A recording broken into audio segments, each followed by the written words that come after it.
আকাশের নিচে জমিনের উপরে আমাদের চেয়ে বড় কোনো গুনাহগার আর দ্বিতীয়টা নাই।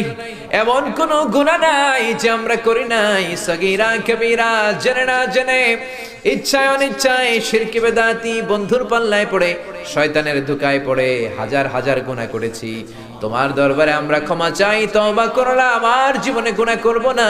রব্বুল আলামিন আমাদের মাসুম বানিয়ে আমাদেরকে তুমি মাফ করে দাও।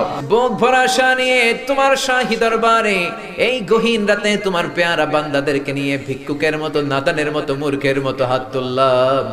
আমাদের হাত দুইখানা কবুল আর মঞ্জুর করে দাও।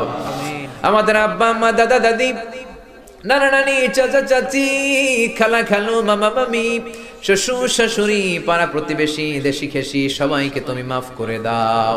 আমাদের যত আত্মীয় স্বজন 3.5 হাত কবরের বাসিন্দা, তাদের কবরগুলোর জান্নাতুল ফেরদাউসের বাগান বানিয়ে দাও।